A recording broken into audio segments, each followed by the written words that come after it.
What's up guys, Shane Starnes here with Droid Monitor X, and I was pleasantly surprised with the delivery of my Galaxy Note 8 today. If you've pre-ordered your device, you got yours today too. Once you've taken your phone out of the box and you've run through the initial setup, there are still several things that you can do to your phone to get the best possible user experience. These are the first 10 things that you should do on your Galaxy Note 8. Let's go ahead and get started. The Note 8 continues the premium design with a Gorilla Glass front and also a Gorilla Glass back. Now you guys can already see, I've only had this phone out of the box for a few minutes, but you guys can see all of the greasy, nasty fingerprints on the back of this black device. On the black version especially, the fingerprints stand out quite a bit. This glass back also is super slick and slippery, so the very first thing that I do on just about every phone that I purchase is I go ahead and add a slick wraps. Not only will slick wraps protect your phone from scratches, it's gonna add a little bit of grippiness to your device so that it doesn't slip out of your hands, and it also adds quite a bit of flair. From the Natural series to the Galactic series to the Animalactic series, they have a slick wraps for everybody's taste. I'll be sure to leave a link in the description of where you can pick up your slick wraps today. Use that link and receive $5 off your purchase. The next thing you'll want to do is go ahead and set up your app pair. So there's two applications that you like to use in multi-view pretty often, then you can actually set up an app pair so that you can quickly launch those two applications without having to go into your multi-window settings and set those up individually. Open up your Edge toolbox, go into the plus symbol here, and then go where it says create an app pair. What you'll do here is find two applications that you would normally use together.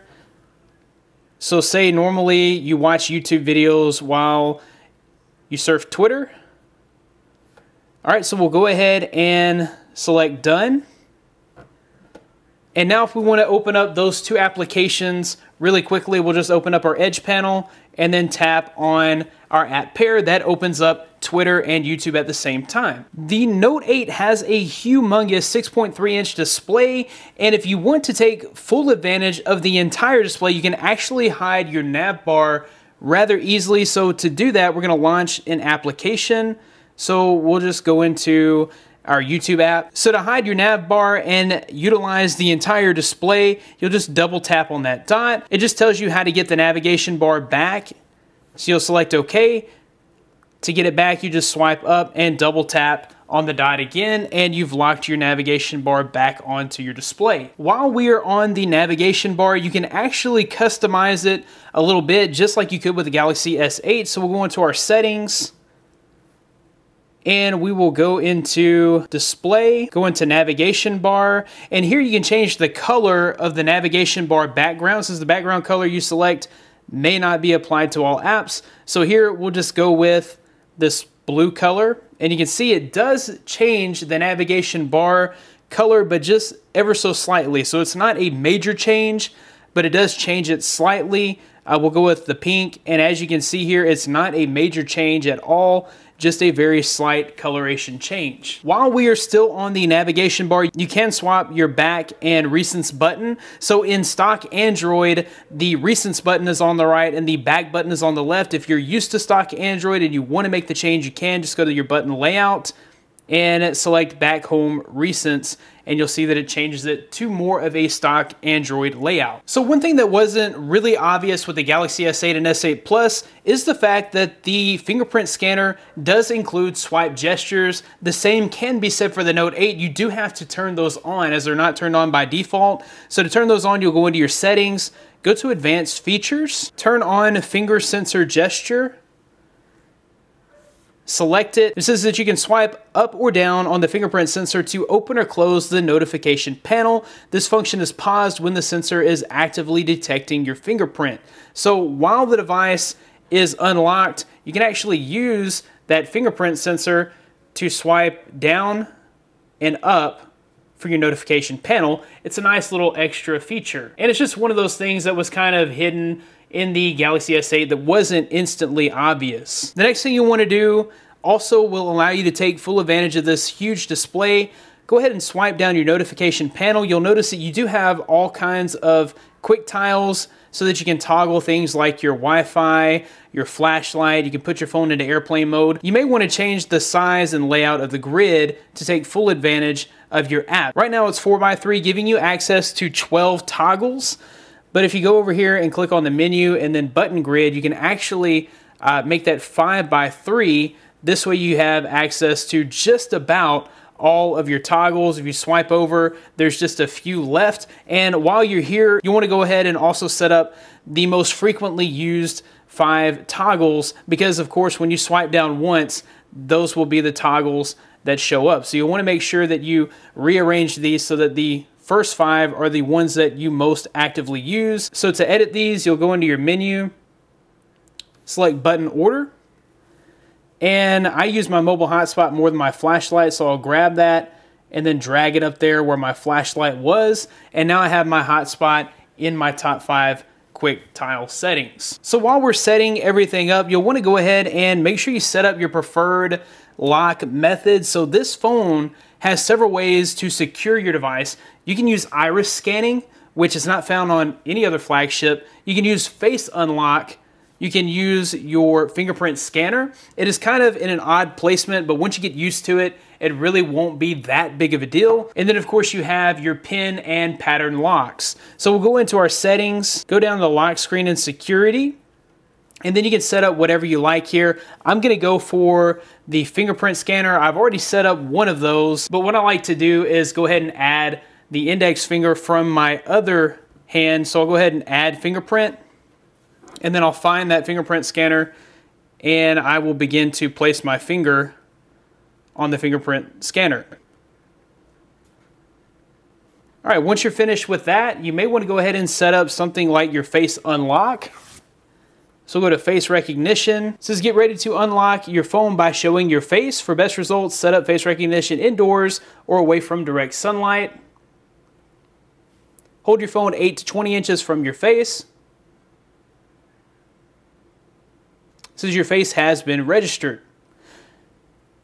All right, turn on for faster recognition. So this is a little less secure. If you do turn this on, you can turn it off and it's going to scan more of your face, but it may take a few milliseconds longer to unlock your device. All right, so now I will just put it to sleep and then wake it up. And you guys can see how fast the face unlock actually works. Do that one more time. And it is pretty insanely fast. The Note 8 does have a QHD display, but it comes out of the box at 1080p. If you want to get the full resolution of your display, you will have to turn that on. You'll go into settings, and then you'll go into display, go into resolution, and instead of FHD, you would turn that over to WQHD Plus and hit apply, and now you're taking full advantage of all of those pixels and getting the full resolution of the display. One of the best features of the Note 8 is that dual camera setup. You have what they're calling a wide angle lens and then also a telephoto lens. You can actually use both cameras at once when you're taking a picture. This means you can take a wide angle shot as well as that telephoto shot. That way you're not stuck with one picture. To utilize both cameras, you're gonna tap live focus. And then once you shoot the picture, you're gonna have 2 pictures, a live focus picture and a standard picture. So I'll just line up my shot here. Take my picture. When you go into view your picture, you have a normal picture and a live focus picture. You guys can see the live focus gives it that bokeh effect in the background, and it looks more like a DSLR shot image. Okay, while we're on the camera, we'll just run through a few of these settings here. If we go into our settings, you can change your picture size. You can also change to full 4K recording. If we go back, you also have QHD recording on the front-facing camera. Okay, if you want to be able to review your pictures the moment they're taken, you can go ahead and turn that on. There's also voice controls, so you can take the picture by saying smile or cheese. You can turn that on to set that off, and then there's also a floating camera button, and you can turn on or off your shutter sound. So one thing that's really neat about the Note 8 is that it does include HDR plus support on Netflix. In order to actually take advantage of HDR, you'll need to find content on Netflix that has support for it. So you'll notice right here, instead of saying HD, it'll actually say HDR. Once you launch the video, and the video will automatically begin to play in HDR. So that was just one cool advantage of the Note 8 over some other devices that don't have support. Next up, you'll want to take advantage of some of the new S Pen features. We've had screen off memo, we had it on the Note 7 last year, but it's changed a little bit. So if we turn off the screen, we can extract the S Pen. You can now pin your screen off memos so that they're there and you can actually remember them throughout the day. So it's kind of like tying a rubber band to your finger if you've ever done that. So shoot video, edit video, and upload video. So that's my to-do list for the day. We'll go ahead and pin that. So that is now pinned to my always on display. The new S Pen allows you to make a live message. So extract your S Pen, create a new live message.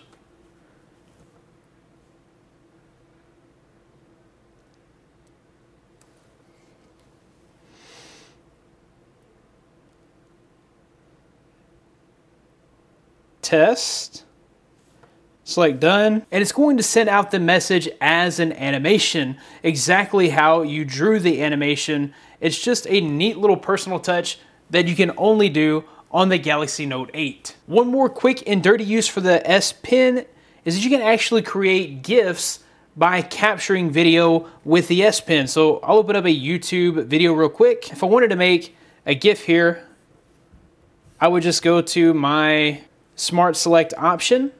All right, and we're going to select GIF, and we are going to move this over the screen and hit record. So that is now recording a GIF up to 15 seconds. We can stop.